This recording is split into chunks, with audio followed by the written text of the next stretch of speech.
Hey guys, welcome back to our channel Honey Blog. আপনারা সবাই কেমন আছেন? আজ খুব ভালো আছে। আমি আর হানি একটু বেরোবো, টুকিটাকি কিছু কিনবো, চলে যাওয়া যাক। এই হচ্ছে ফুল লোক। ঠাকুর প্রণাম করে আর কি বাইরে বেরিয়ে গেছি। হানি বাইরেই দাঁড়িয়ে ছিল, যেহেতু আজকে ওর পাপা নেই ওই সূত্রে আর কি ওকে জুতোটা আমাকে পরাতে লাগবে ওর জন্য। তো হানিকে জুতো পরিয়ে দিয়েছি। তো একা একা চলে এসেছে। একা একা মতলব হানি যখন পাপা থাকে তখনও ওর পাপার কোলে করে ওপরে উঠবে আর কোলে করে আর কি নিচে নামবে। তো যখন আর কি ওর পাপা থাকে না তখন ও একা একাই ওটার একা একাই নামে, আমাকে আর ওকে কোলে নিতে লাগেনি। তো এই জিনিসটা আমার খুব ভালো লাগে আর কি। তো যাই হোক, তো বেরিয়ে পড়েছি, কিছু কিনবো টুকিটাকি।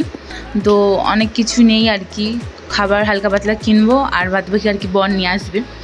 এখন আর কি আগের মতন বেরোয় না, আগে তবুও আর কি সবজি আনতে বেরোতাম আমি আর হানি 8টার পরে। তো এখানে আর কি 5টা থেকে 6টা অবধি সবজি মার্কেট থাকে, উঠে যাওয়ার পরে আর কি আবার 8টা থেকে 11টা বা 10টা অবধি থাকে।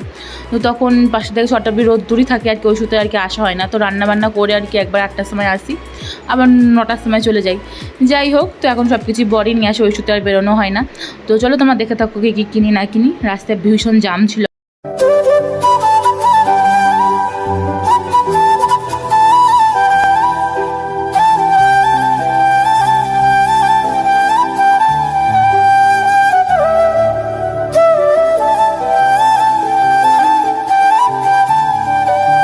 আগের দোকানটা দিয়ে জিরা কিনেছিলাম আর এই দোকানটা দিয়ে কাজু বাদাম পেস্তা বাদাম কিনে নিয়েছি। এরপর মিষ্টির দোকানে গিয়ে মিষ্টি চানাচুর কিনবো, যেহেতু আমার বর এগুলো খেতে ভীষণই ভালোবাসে। তো আমার এই চানাচুরগুলো খেতে ভালো লাগেনি অতটা, আমার দেশের চানাচুর খেতে বেশি ভালো লাগে। তো যাই হোক, কিনে আর কি হানির হাতে ধরিয়ে দিয়েছি এই দোকানে পয়সা মেটাবো বলে।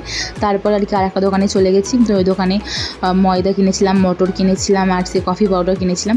তো সব দোকানে সব কিছু পাওয়া যায় না, ওই সূত্রে আর কি এখন 4 থেকে 5টা দোকান ঘুরেছি আর কি আমি। তো লাস্টের দিকে একটা ঘটনা ঘটেছে, বিচ্ছিরি একটা ঘটনা। যাই হোক, তোমরা ভিডিও শেষে আর কি দেখতে হবে, চলো তোমরা দেখতে থাকো।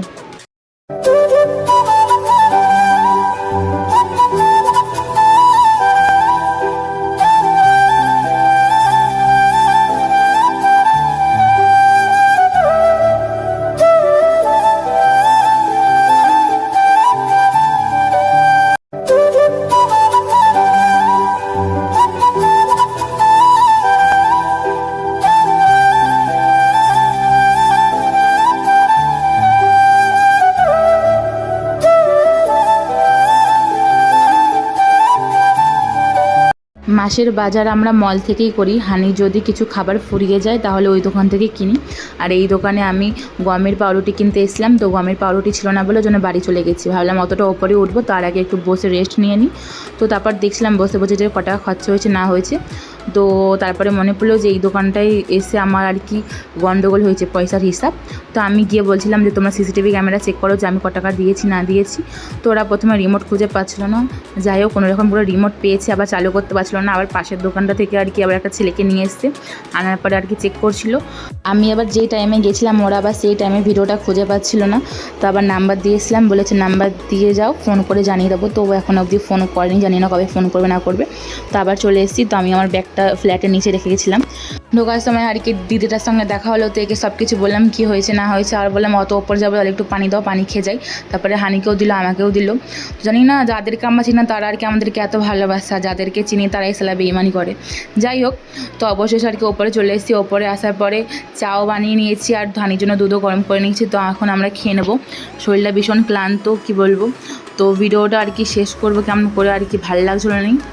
ভেবেছিলাম ভিডিওটা অন্যরকমভাবে শেষ করবো, সেটা আর হলো না। মনের ইচ্ছা বা শরীরে জোর কিছুই নেই। তো এখন চা পানি খাবো, হানিকেও খাওয়াবো, তারপরে মাছ সামানগুলো ঢালবো, তারপরে রান্নাবান্না আছে। তো ভিডিওটা এখানে শেষ করে দেখা হচ্ছে পরবর্তী কোনো এক ভিডিওর সাথে।